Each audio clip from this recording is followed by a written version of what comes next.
Hi, good morning, moms and dads, and any of you out there who are responsible for feeding your family. So today, I want to talk about, is tilapia harmful or helpful for us in regards to our health and in regards to the environment? So I have today a frozen bag of boneless tilapia that was purchased from Walmart. It's a 2-pound bag that is very inexpensive. It's $5, and it comes with a whole bunch of tilapia fillets, and it's something that's pretty popular in the U.S. to eat. However, there are some pros and cons about whether this is harmful or healthy. So if I turn to the side and look at where it's from, it says a product of China, and that is something I want to talk about. So most of the tilapia that we get here in the U.S. is from China, and it's farm raised. It's not wild caught.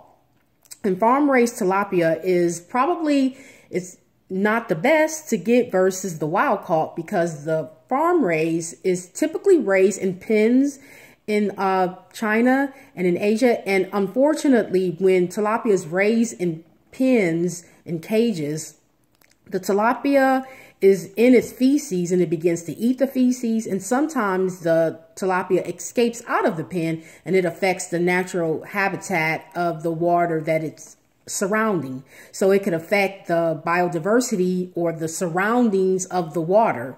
And unfortunately, to counteract that, the fishermen, they have to give or put like pesticides in their water and give the tilapia, the farm-raised tilapia, antibiotics to try to, counteract the diseases. And unfortunately, you are what you eat.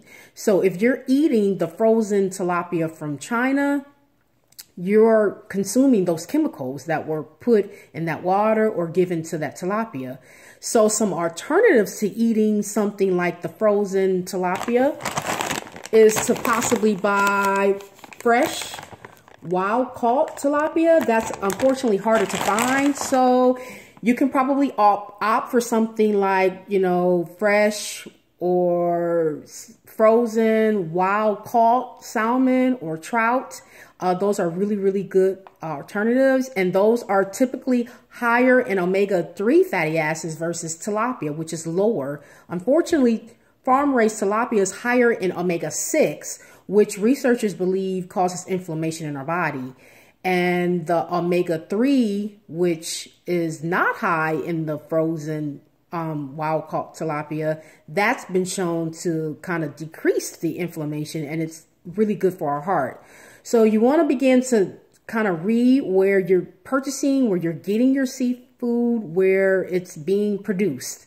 Try to avoid it from China or Taiwan, and look to purchase your tilapia. If you are going to eat the frozen farm raised, go with something where the manufacturers, the farmers practice more sustainability. So go for the tilapia that's from Canada or US or Ecuador. Those are better places to get to look and see if your tilapia is from those sources. Other than that, if you have any questions or concerns, you can like this YouTube. You can follow up with me, and I can give you more information. But I appreciate you watching this YouTube. And again, my name is Deneen, and thank you. Have a good day.